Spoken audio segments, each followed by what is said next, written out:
আল্লাহ রাব্বুল আলামিন পবিত্র কোরআন আল কারিমে তিনজন ব্যক্তির তওবা কবুলের কথাকে উল্লেখ করেছেন সূরাত আত-তাওবার 118 নম্বর আয়াতে। আল্লাহ রাব্বুল আলামিন বলেন, ওয়া আলাস সালাসাতিল্লাযীনা খুলিফু, তিনজন ব্যক্তিকে আমি আল্লাহ ক্ষমা করলাম। সেই তিনজন ব্যক্তি কারা? তাবুকের যুদ্ধে আমার নবীজি করিম সাল্লাল্লাহু আলাইহি ওয়াসাল্লাম রোমদের বিরুদ্ধে যুদ্ধের জন্য সেখানে একত্রিত হয়েছেন। যুদ্ধ শেষে সেখানে নবীজি বিনা যুদ্ধে বিজয় লাভ করেছেন। সেই ময়দান থেকে আমার নবী যখন তাবুক অভিযান শেষ করলেন, তিনি যখন ফিরার পরে হযরত কাব বিন মালিক রাদিয়াল্লাহু তাআলা আনহু একজন সাহাবী এসে বললেন, নবীজি আমি যুদ্ধে যেতে পারি নাই। আমার নবী বলেন, তুমি কেন যুদ্ধে যাও নাই? বলে, নবী একটু গড়িমসি করে যাই নাই। বলে কি, আমি শুধু একাই না, আমার সাথে আরো দুইজন আছে। একজন হচ্ছে হেলাল বিন উমাইয়া, মুরারা বিন রাবিয়া। এই তিনজন ব্যক্তি তারা যুদ্ধে যায় নাই, গড়িমসি করেছে, বিভিন্ন অজুহাত পেশ করেছে। আল্লাহর নবী সাল্লাল্লাহু আলাইহি ওয়াসাল্লাম এতটা রাগান্বিত হয়ে গেলেন। এই রাগান্বিত হয়ে আল্লাহর নবী তিনজন ব্যক্তির নাম লিখে মসজিদে নববীতে ঝুলিয়ে দিলেন। আর আল্লাহর নবী বললেন, এই তিনজন ব্যক্তির সাথে তোমরা কেউ কথাবার্তা বলবা না, লেনদেন করবা না, সালাম বিনিময় করবা না, সর্বপ্রকার সকল সম্পর্ক এদের সাথে আজকে থেকে তোমরা ছিন্ন করো।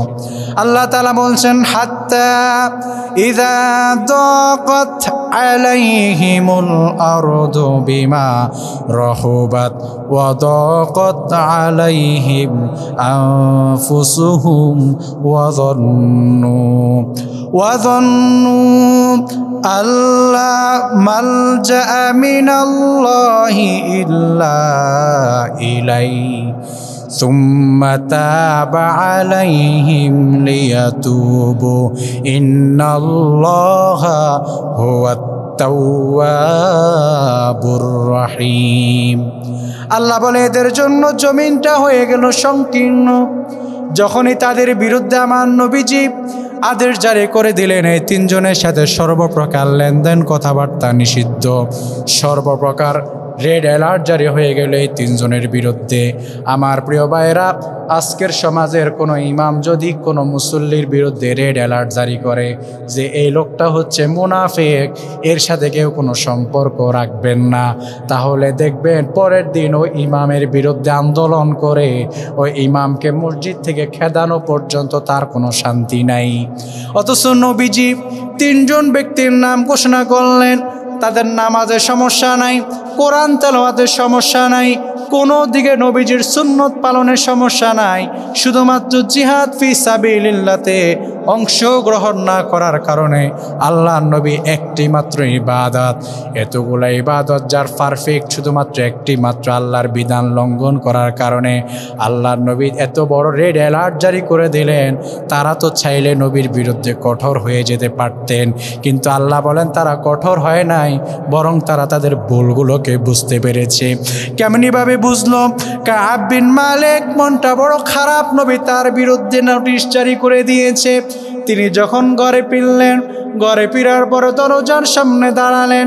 দরজার সামনে দাঁড়ানোর পর তার স্ত্রী বলল, ও আমার স্বামী, আপনি ঘরে ঢুকবেন না। যদি আপনি ঘরের মধ্যে প্রবেশ করেন, আপনি সামনের দরজা দিয়ে ঢুকবেন আর আমি স্ত্রী পিছনের দরজা দিয়ে বের হয়ে যাব। মনটা বড় খারাপ, তিনি চলে যাচ্ছেন। যাওয়ার সময় তার সন্তানদেরকে ডাকলেন, ও আমার সন্তানেরা একটু কাছে আসো। এবার তিনি তার সন্তানদেরকে কাছে ডাকলেন। একজনের বয়স 10 বছর, আর একজনের বয়স 11 বছর। তারা উভয় তার বাবাকে বলে দিলেন, ও আমার বাবা, আমরা আপনার সাথে কোনো রকম কোনো আদরের সম্পর্ক আমরা চাই না, আপনার আদরও আমরা চাই না, কারণ আপনার বিরুদ্ধে আমাদের নবী সাল্লাল্লাহু আলাইহি ওয়াসাল্লাম রেড অ্যালার্ট জারি করে দিলেন, অতএব আপনার সাথে আমাদের কোনো সম্পর্ক নাই। দ্বিতীয় ব্যক্তি হেলাল বিন উমাইয়া,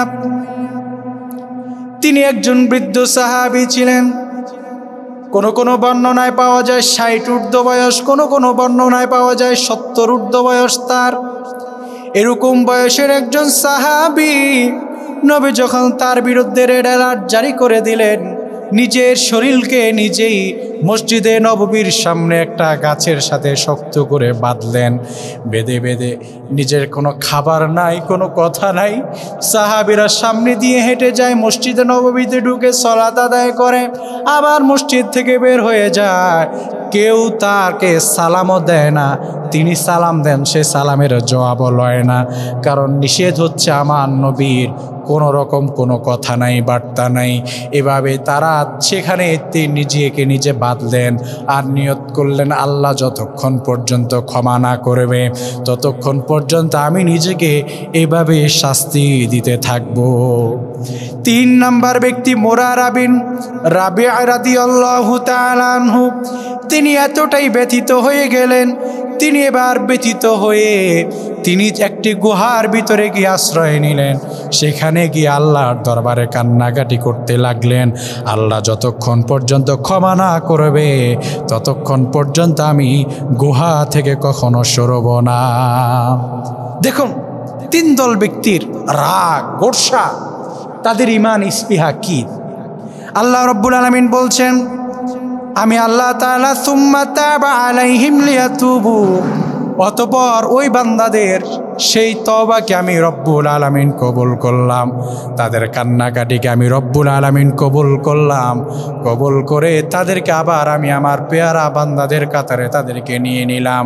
আমার প্রিয় ভাইয়েরা, আল্লাহ রব্বুল আলামিন তার এই 3 বান্দাকে ক্ষমা করে দিয়েছেন। এজন্য আমার প্রিয় ভাইয়েরা, যদি একটা কথা আজকে জানিয়ে দেই, যদি আপনার ইমাম আপনার বিরুদ্ধে কোনো কারণে রেড অ্যালার্ট জারি করে যে অমুক ব্যক্তির সাথে কেউ মিশবেন না, অমুক ব্যক্তির বিরুদ্ধে মুনাফিকির দোষ আছে, তাহলে আপনি কখনো ইমামের বিরুদ্ধে দাঁড়াবেন না, ওই আলেমের বিরুদ্ধে দাঁড়াবেন না। মনে রাখবেন, আলেম আপনার শুভাকাঙ্ক্ষী বিদায়, আপনাকে জাহান্নামে নিতে চায় না বিদায় আপনার দোষটা এভাবেই বলে দিল। তখন আপনার দায়িত্ব হচ্ছে তওবা করে নমনীয় হয়ে গিয়ে আল্লাহর দরবারে হাত তুলে তওবা করে আল্লাহর দরবারে ক্ষমা চেয়ে নেওয়া। তাহলে আমার এবং আপনার জীবনটা জান্নাতি জীবন হয়ে যাবে।